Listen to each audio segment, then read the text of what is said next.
আওয়ামী লীগ এখন ডিসিশন নেয়, বিশ্বনেত্রী শেখ হাসিনা যদি এখন ডিসিশন নেয়, আমি আগামীকালকে বাংলাদেশে আসবো, ঢাকা শহর অচল হয়ে যাবে, ঢাকা শহরে 5 কোটি মানুষের সমাবেশ হবে, 5 কোটি। কেউ ঠেকাতে পারবে না শেখ হাসিনার প্রত্যাবর্তনকে। কোনো কারাগার নাই। কত কারাগারে কতটা ঢুকবে? 69টা কারাগার, 69,000 ঢুকতে পারতো। 69,000 মধ্যে তো কারাগারে 5 লাখ আসছেই। আপনি কোথায় নেবেন? কারে নেবেন? কিভাবে নেবেন?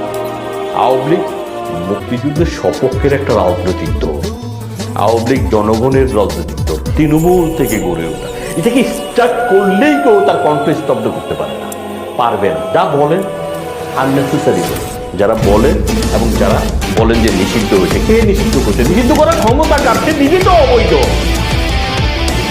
তাহলে তো সমস্ত কিছুই অবৈধ। এই সরকারও তো অবৈধ, আজকে যিনি যে সরকার, এটা তো অবৈধ।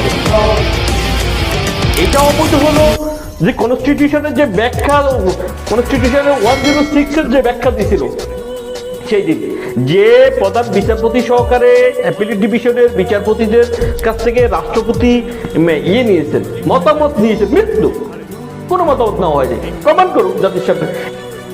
আজকে বাংলাদেশে অলিগলিতে লেখা হচ্ছে শেখ হাসিনা লেখা দে, শেখ হাসিনা আসছে। আজকে শেখ হাসিনা শুধু ঘোষণা দিচ্ছে যে কোথায় কোন বিমানে আমাকে নেবেন, ওই বিমান পাঠান, আমার পাসপোর্ট পাঠান, আমাকে ওই বিমানটা পাঠান, টিকিট পাঠান, আমি চলে আসবো।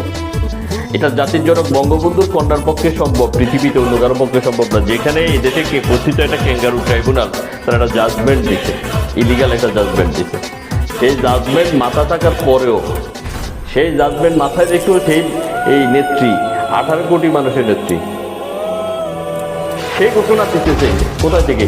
ভারতের যেখানে আসো সেখান থেকে বলছে যে সে আগে আসবো, কোথায় রাখবেন আমার, কোন বিমানে থেকে টিকিট পাঠান, জেলখানা প্রস্তুত করেন। এটা তার পক্ষে বলা সম্ভব। কিন্তু 18 কোটি মানুষের গণমানুষের অস্তিত্ব। আজকে বাংলাদেশের অবস্থাটা কি? খুন, দর্শন, হত্যাকাণ্ড, যেটা নরকীয়, পৃথিবীর আইনে যোগ্য হার মানাচ্ছে।